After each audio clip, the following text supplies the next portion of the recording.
Assalamualaikum warahmatullahi wabarakatuh. Waalaikumsalam warahmatullahi. Alhamdulillah pagi ini kita kedatangan tamu yang luar biasa, Ibu Nurjanah. Selamat pagi Bu. Selamat pagi Mas Dias.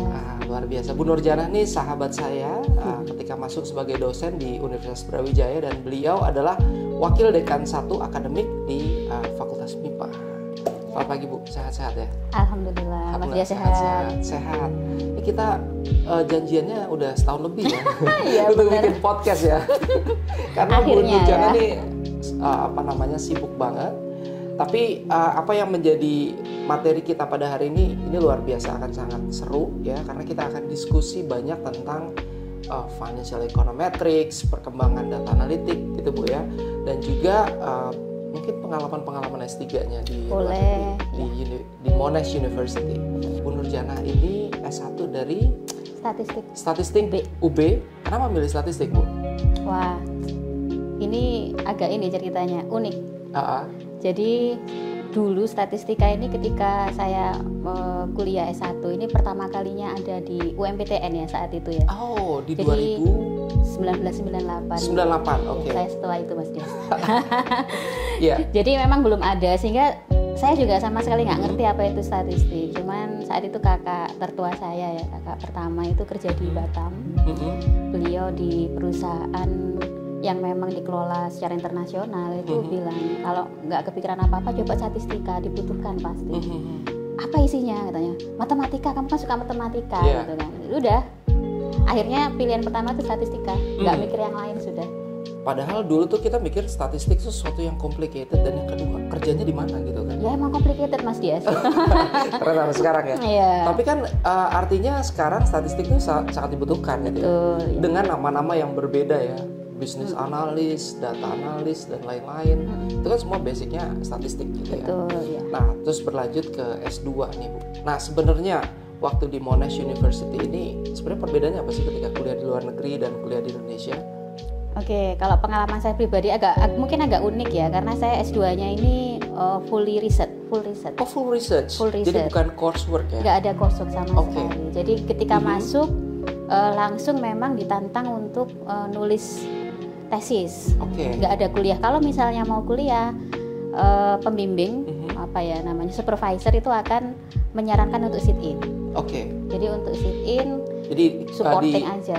Diharuskan untuk ikut kelas lah gitu ya? Iya, nggak harus sih. Cuman kalau misalnya butuh, silakan masuk kelas ini hanya sit in saja gitu. Nah, bedanya ketika kuliah di sana, kalau saya bandingkan dengan teman-teman yang kuliah di sini, kemandirian yang memang dituntut. Kemandiriannya karena mereka punya kayak target-target tertentu yang kita harus capai gitu betul, ya? Betul. Ada semacam timeline yang harus kita selesaikan gitu. Time management, exactly. Jadi kalau di sini kita terbiasa mungkin dituntun ya. Kamu harus seminar bulan ini, sekian minggu. Di sana itu targetnya jelas, kamu atur sendiri manajemen waktu. Kalau enggak ya bisa nggak lulus. Dulu dapat beasiswa dari mana, Bu Ana? S2 dari OSED. Australian Awards ADS. Ya? Dari S3-nya Dikti. Dari Dikti. Wah, kita hampir sama ini.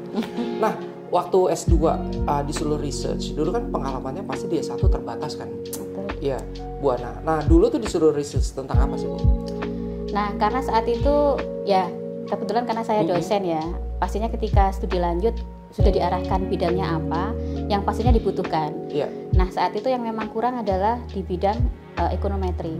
Oh, ekonometrics. Jadi sejak S2 sudah mendalami ekonometrika? Sudah ekonometrika, karena saat itu memang sebagian besar dosen arahnya ke life science. Life science seperti kedokteran. Betul, gitu atau ke pertanian gitu untuk desain eksperimen. Di ekonominya jarang.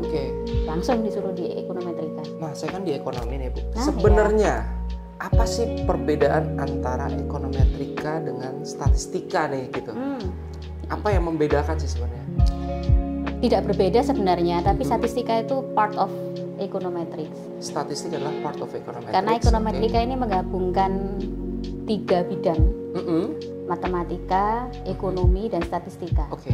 Nah, statistika part of it. Nah, bedanya dengan statistika secara umum, di pemodelan secara umum kita selalu melihat pemodelan itu ideal ya. Iya. Ketika memodelkan asumsinya ini terpenuhi. Iya. Di ekonomi, wah, selalu ada asumsi. hampir seluruh asumsi tidak dipenuhi. Oh, oke. Disitulah kemudian statistika bergerak.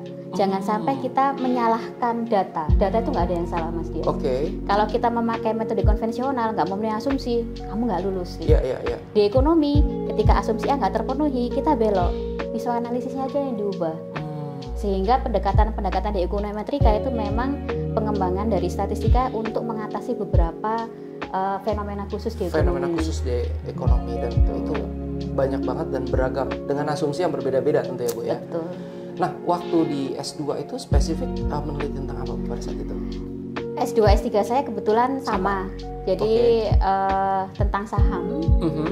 Nah, di S2 itu kita melihat, mungkin Mas Dias pernah menganalisis resiko ya. Resiko ya. Penelitian saya itu tentang risk and return, pemodelan resiko dan return, tapi yang tidak statis.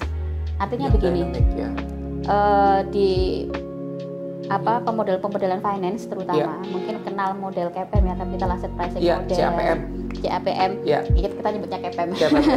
Jadi melihat bagaimana resiko di perusahaan itu secara statis pada poin waktu yang sama.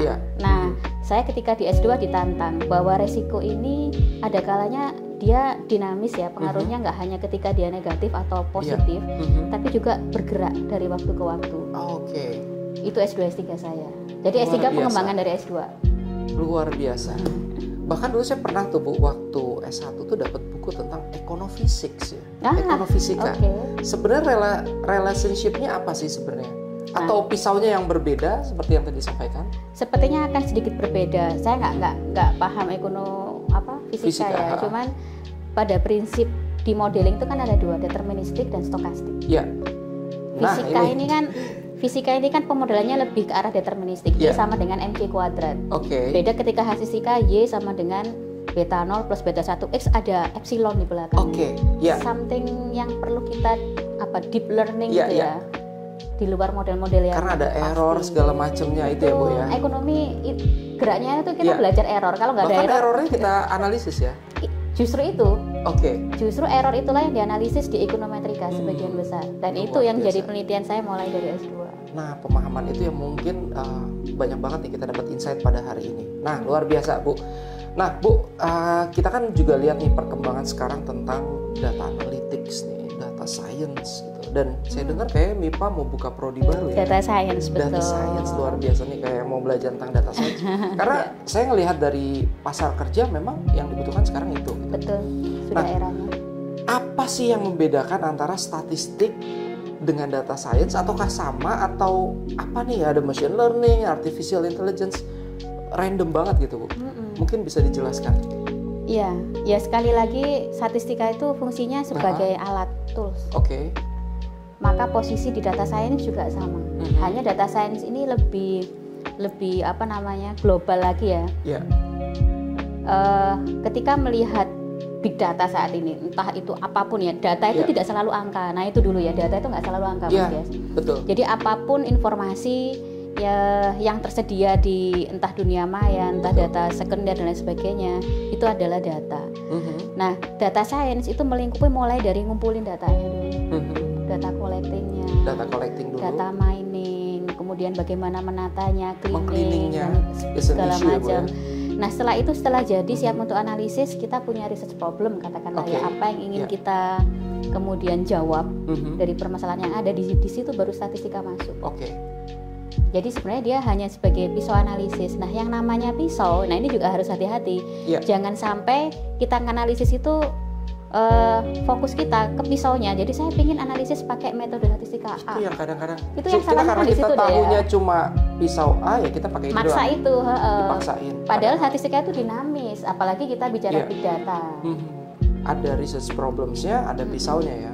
Kira-kira tools apa yang akan kita pakai, itu harus match gitu Bu. Nah, kayak ada machine learning nih Bu untuk memprediksi harga saham misalnya. Terus kita kalau di ekonometrika statistik tuh belajar ARIMA gitu misalnya. Sebenarnya secara basic tuh bedanya apa sih Bu? Satu algoritma, satu ARIMA tuh maksudnya gimana ya? Nah itu tadi, ARIMA itu pisau analisis. Machine learning itu nanti kita memberikan beberapa pisau gitu ya, di satu sistem yang nanti mesinnya akan milih sendiri. Jadi machine learning itu ada proses pembelajaran di situ. Iterasi, Beda dengan ARIMA ya, kita ada data running dapat. Ya, tapi machine learning itu satu sistem yang kita memberikan beberapa informasi dulu, kita ajari dulu nih si mesin kalau ada A data seperti ini dia pasnya pakai apa, dan sifatnya sangat dinamis, dia akan keeps updating gitu. Beda sekali dengan tools konvensional yang ada data baru jalan. Tapi kalau machine learning dia punya pre-processing ya. Fenomena data seperti ini, kemudian nanti harus milih seperti apa, sehingga nanti dapatlah informasi yang valid dan akurat. Sehingga kita nanti tinggal ukur kira-kira tools mana yang paling tepat digunakan dan kira-kira yang paling efektif yang mana kan bisa diukur ya, Bu ya? Betul. Karena sifatnya data driven ya. Data driven banget. Dan datanya harus besar ya, Bu ya? Nah, ketika kita ingin mesin belajar sesuatu, kita harus kasih inputnya banyak. Kalau nggak gitu dia nggak bisa cari pola. Makanya big ya. Makanya memang sekarang eranya big data. Nah, ini luar biasa. Jadi pemahaman kita tentang big data itu luar biasa nih, Bu. Artinya kadang-kadang kita memaksakan sesuatu yang sangat advance, tapi sebenarnya tidak related dengan research problem yang kita pengen ambil, cari solusinya. That's right. Oke, luar biasa. Nah, Bu, ini kan anak statistik kan sekarang lagi belajar nih, banyak nih. Sekarang lagi didorong ke tren yang seperti apa sih di MIPA? Mungkin bisa cerita. Nah, itu alasan kenapa kami memang di MIPA ini membuka PS Data Science. Selama ini saya merasa sendiri ya, belajar di tahun 1998 itu yang kita diajari memang ada data, ada tools, gunakan tools, ambil kesimpulan, selesai. Tapi begitu era terus berjalan saat ini, informasinya kan luar biasa sporadis ya. Banyak banget. Banyak. Nah, di situ yang ingin kita kembangkan sebenarnya bagaimana statistikawan atau data scientist itu punya sense dalam analytic skills. Jadi bukan computing skills atau hanya calculating skills. Atau data, numbers, kemudian dikasih tapi nggak ada sense-nya untuk menganalitiknya. Betul, mencari apa sih sebenarnya informasi yang mungkin menarik, unik, itu kan tidak bisa hanya sekedar menghitung, tapi harus bermain dengan data eksplorasi. Di machine learning kan seperti itu ya, data analitik itu ada proses eksplorasi. Jadi tidak single tools for single problems. Itulah kira-kira. Oke, luar biasa. Artinya ketika misalnya nih ada lulusan yang bekerja di, let's say di Gojek, gitu, dia harus tahu setting and context sense, bagaimana bisnis proses Gojek itu bekerja misalnya, atau di Traveloka bagaimana bisnis tourism ini bekerja dan bagaimana data itu bisa diolah dan memberikan insight gitu ya. Nah, wah ini saya pikir luar biasa sekali. Nah, kira-kira nanti mereka juga harus belajar programming gitu, Bu? Wajib ya? Wajib. Itulah kenapa kita tidak bisa single bidang ilmu ya. Saat ini kita betul-betul harus bisa mengkolaborasikan. Nah, data science yang kami ingin nantinya ada di UB, di FMIPA ini berbeda dengan data science yang ada di yang lain. Kenapa? Karena basic kami statistik. Basicnya statistik. Ketika ketemu dengan skills untuk computing, disitulah kita bertemu. Ada data science yang memang penekannya lebih ke komputasi. Nah, kami di statistika sudah ada sebenarnya minat komputasi, tapi bagaimana menggabungkan ini dengan kreativitas untuk analisis statistik itu kan hal yang belum ketemu gitu. Ini yang kami harapkan jadi sesuatu yang nantinya berbeda di lulusan-lulusan kami. Dan itu akan berkembang terus mengikuti perkembangannya. Nah, ini luar biasa. Ini yang awalnya kita udah berat nih, sekarang yang ringan-ringan nih, Bu. Luar biasa. Bu, saya kan sering ngadepin mahasiswa nih. Mahasiswa saya tuh case-nya banyak banget. Ada yang pengen meneliti tentang time series modeling, ada yang menggunakan analisis multivariat, kemudian ada yang pengen panel data ya kan, Bu. Nah, di time series modeling nih, itu kan ada VECM, ada ECM, ada Granger causality, ada apa gitu ya. Sebenarnya membaginya tuh gimana sih untuk mahasiswa untuk menyederhanakan, oke, saya akan pakai alat ini gitu ya. Jadi mungkin jawabannya agak panjang sedikit ya.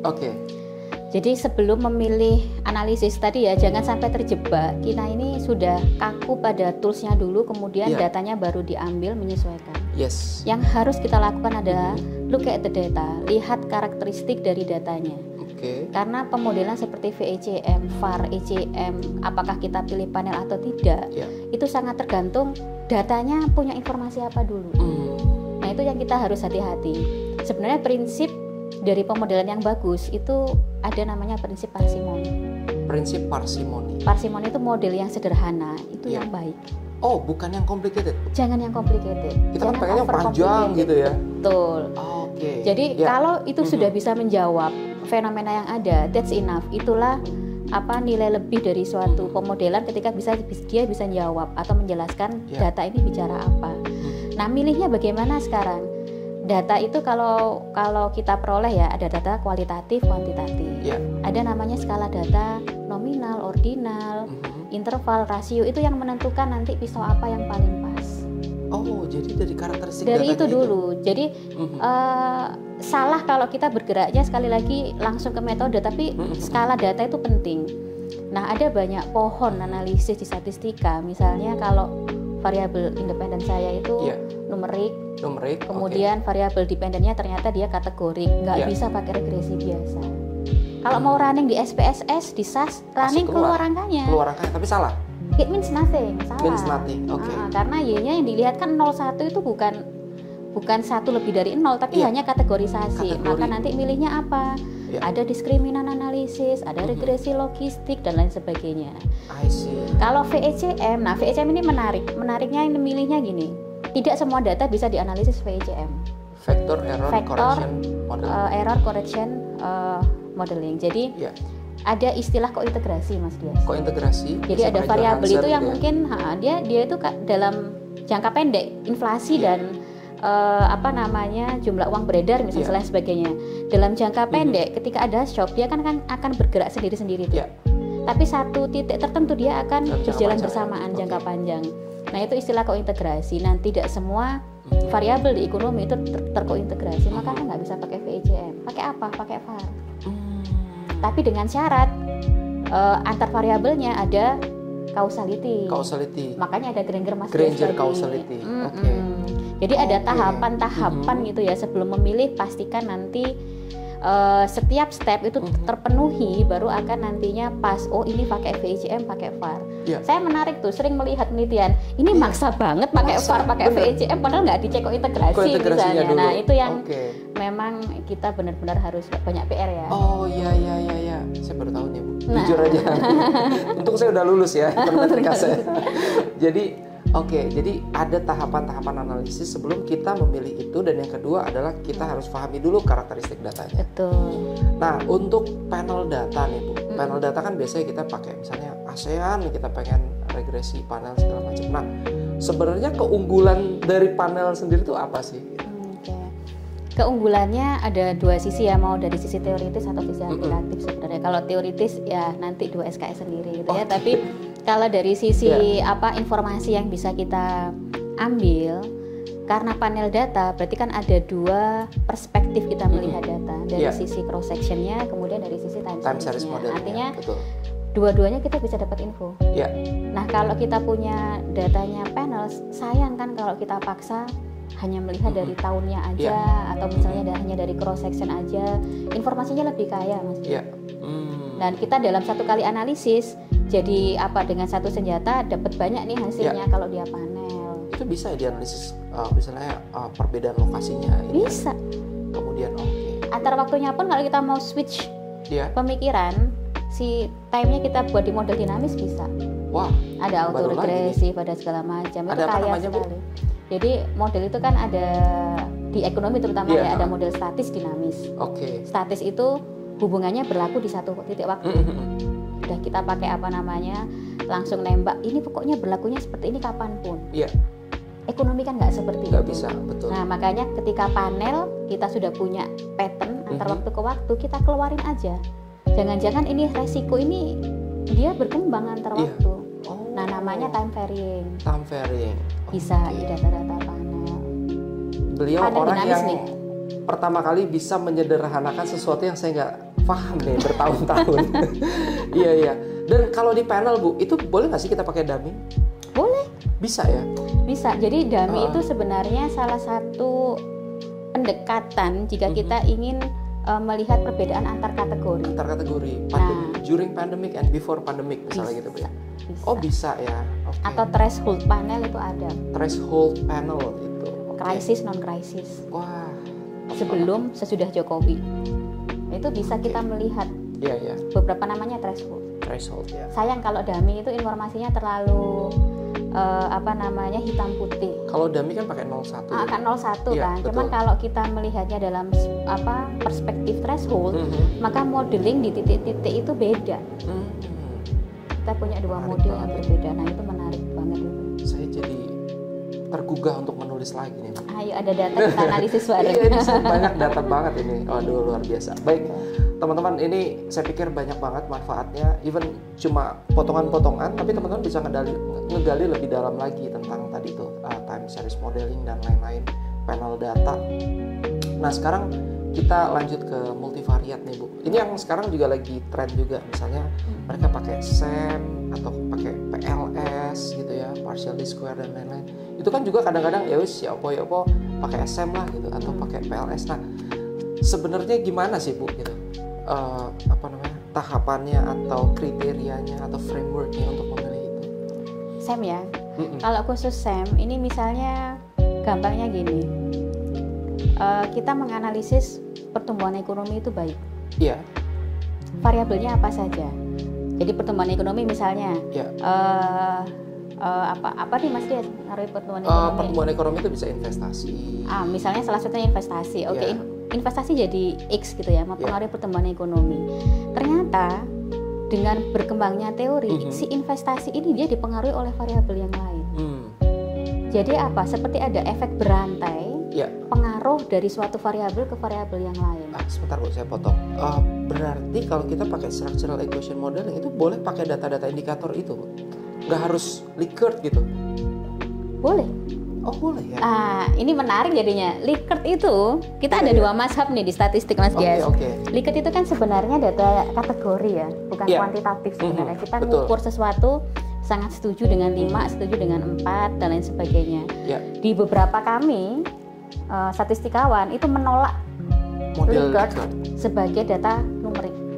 Akhirnya apa? Nggak bisa di SEM, nggak bisa digresikan. Nggak bisa diapa-apain. Ya bisa, tapi sifatnya yang kategorikal. Nggak bisa kuantitatif. Cuman Likert sendiri ini kan dari beberapa referensi dan memang dari apa ya namanya ya, pendekatan psikologi gitu ya. Si 1, 2, 3, 4, 5 ini bisa dijamin bahwa dia memang sifatnya bisa ke numerik. Numerik itu berat badan 20, 40 dua kalinya ini gitu kan. Numerik kan kita nggak bisa bilang misalnya apakah sangat tidak setuju itu kan 2 kali lipatnya. Nah, kalau 4 kan setuju. Apakah ini 2 kali lipatnya? Kan kadang-kadang itu nggak make sense. Betul. But it happens. Dan itu berkembangnya di psikometri. Nah, di sini nggak ada salah benar kalau saya melihat. Asalkan referensinya misalnya Likert ini skala secara psikologis itu dia bisa disainkan. Tapi SEM sendiri memang berangkatnya dari psikologi, bukan dari orang statistik. Awalnya kita ada indikator segala macam, itu ilmu memang yang berangkat dari ilmu soshum sebenarnya. Tapi kemudian toolsnya pakai statistik. Tapi berkembangnya memang beda. Nah, saya pernah analisis yang dia langsung tanpa indikator. Bisa ya? Sangat bisa. Berarti bisa. Ya. Atau langsung numerik semua. Langsung numerik semua juga bisa. Wah, ini luar biasa karena banyak banget yang pakai SEM, PLS dan lain-lain dan berkembang pesat ya. Nah, saya pikir ini framework untuk skripsi atau tesis, disertasi. Ini triggernya udah, tinggal teman-teman bisa gali lagi atau nanti kita bikin sesi yang kedua mungkin ya, Bu ya. Kalau banyak pertanyaan dan permintaan dari netizen. Nah, ini yang mungkin kita melihat di dunia reality sekarang nih, Bu, di pemerintahan, apakah di kota atau kabupaten atau di kementerian dan lain-lain. Yang saya melihat memang pemahaman terkait dengan data ini masih belum optimal gitu ya. Kira-kira untuk basic mereka gitu ya, untuk menganalitik itu sebenarnya apa sih yang harus mereka pelajari? Tahapannya seperti apa? Apa yang penting untuk dilakukan gitu ya?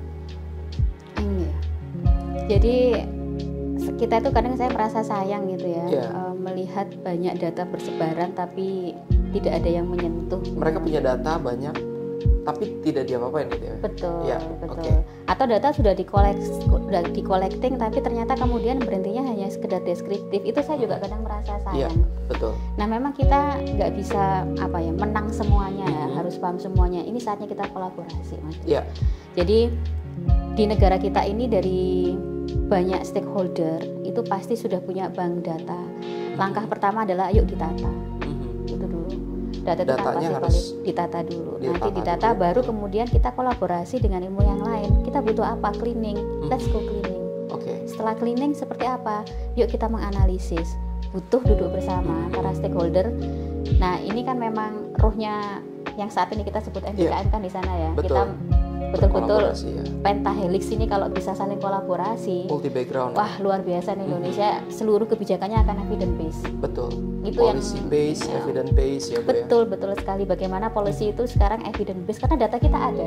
Datanya We have everything gitu ya saat ini ya. Apapun bisa kita analisis. Dan tidak sekedar kebijakan itu based on intuisi atau based on political perspective ya Bu ya, dan itu harus based on data dan semua harus paham terkait dengan data. At least di level pucuk pimpinan mereka bisa punya bayangan bagaimana membaca data dengan betul ya Bu ya. Betul. Nah, untuk misalnya banyak kan data-data mereka tuh tentang indeks pembangunan manusia, pertumbuhan ekonomi apa segala macam, itu yang harus mereka lakukan apa sih sebenarnya Bu di level pimpinan untuk melihat data itu? Datanya udah jadi gitu. Data udah jadi nih gitu. Mereka tuh harus melihat cara paling mudah untuk membaca data itu gimana sih sebenarnya? Melihat data tuh yang paling mudah memang kita mau ngapain dulu. Misalnya melihat dari IPM gitu ya, si pimpinan pemerintah ini ingin menaikkan IPM-nya misalnya. Maka yang harus di breakdown adalah IPM tersusun dari apa saja. Komponen dari IPM-nya itu apa? Saja. Nah, kita bergeraknya tidak bisa langsung holistik. IPM harus naik, maka pokoknya naikkan ke bawah. Instruksi itu kan harus jelas. Makanya komponen penyusun IPM ini harus di breakdown lagi. Iya, misalnya ada pendidikan, kesehatan, ekonomi. Betul. Nah, kemudian breakdown lagi ya Bu. Kemudian dari sisi statistik kita kan bisa memodelkan nih variabel apa sih yang paling signifikan mempengaruhi IPM. Kita bergerak dari sana. Priority ya, jadi tidak seluruh hal harus kita perbaiki all at once. Tapi statistik ini membantu kita menyusun prioritas-prioritas. Oh, I see. Karena kita belajar ekonomi, kami resource itu terbatas dan kita harus pilih priority-nya di mana. Betul. Dan itu harus based on data, bisa di modeling. Artinya ketika misalnya satu komponen ini harus diintervensi, resource-nya harus diarahkan ke sana. Betul. Karena nggak mungkin seluruhnya kan. IPM kan penyusunnya banyak nih, kesehatan, pendidikan, ekonomi dan semuanya. Betul. Baik, wah luar biasa nih Bu. Ini diskusi kita lumayan panjang hari ini. Nggak terasa nih. Hampir 1 jam ya, dan kita terima kasih sekali untuk Bu Nurjana, Wakil Dekan 1 dari FMIPA Universitas Brawijaya yang udah sharing banyak hal tentang data analytics, tentang ekonometrika, tentang multivariat, dan juga bagaimana perkembangan ke depan tentang evidence base yang based on data. Terima kasih, sukses selalu Bu Ana. Sama-sama Mas Dea sudah diundang. Sehat-sehat selalu. Amin. Mudah-mudahan kita tunggu lagi ya. Mudah-mudahan Bu Ana berkenan juga untuk sesi-sesi selanjutnya. Jadi yang mau nonton selanjutnya bisa tulis di kolom di komen. Mudah-mudahan kita bisa bantu untuk jawab. Kira-kira ada pertanyaan-pertanyaan apa atau diperlukan sesi khusus apa? Kita siap. Ya. Siap. Oke, terima kasih semuanya. Sampai jumpa lagi. Terima kasih. Assalamualaikum warahmatullahi wabarakatuh. Waalaikumsalam warahmatullahi wabarakatuh. Terima kasih.